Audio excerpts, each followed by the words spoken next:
নাফরমান বেনামাজি বান্দা যখন মৃত্যু শায়ান হয়ে পৌঁছে মালিকের কাছে ফরিয়াদ করবে, আল্লাহ আমাকে আরো কিছুদিনের জন্য দুনিয়াতে হায়াত দিয়ে পাঠান, মালিক তার এই আবদারকে কবুল করবে না। নাফরমান বান্দা আক্ষেপ আর আফসোস করতে করতে যখন মারা যাবে, কবরে শায়িত হবে, তখনও সে আফসোস করবে, কোনো কাম হবে না।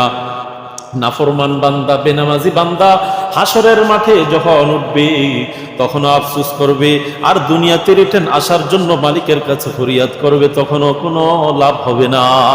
হবে? এই নাফরমান বান্দাকে পরবর্তীতে যখন জাহান্নামের ফায়সালা দেওয়া হবে, জাহান্নামী হয়ে আল্লাহর এই নাফরমান বেনামাজি বান্দা তখন জাহান্নামের মধ্যে কি করবে? আল্লাহ পাক রব্বুল আলামিন এই নাফরমান বেনামাজির একটা চিত্র তুলে ধরেছেন।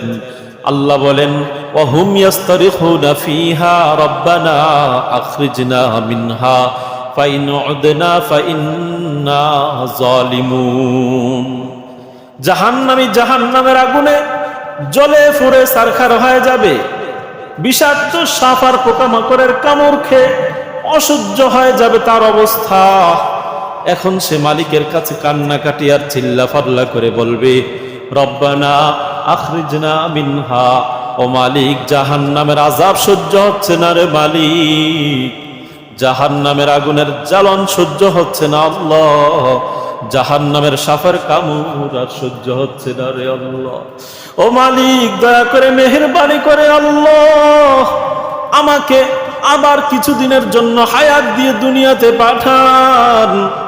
এতদিন তো বুঝি নাই, দুনিয়ার হায়াত তো অবহেলায় কাটিয়ে দিয়েছি, নাফরমানিতে হেলায় খেলায় কাটিয়ে দিয়েছি, নামাজ পড়ি নাই ঠিক মতো। মালিক ও দয়ার মালিক দয়া করে মেহেরবানি করে দুনিয়াতে পাঠান, ওই জায়গায় গিয়ে আবার ইবাদত বন্দেগী করে আসবো। যদি বিশ্বাস হয় দেখেন, একটু বিশ্বাস করেন, দেখেন না একটু দুনিয়াতে পাঠায় দেখেন কি করি। বিশ্বাস করেন, আল্লাহরে বুঝায় বিশ্বাস করেন, আমি দুনিয়া থেকে ইবাদত বন্দেগী করব, আপনার কাছে তওবা করতেছি, মাফ চাই, আমাকে একটু পাঠান, অনুরোধ করছি।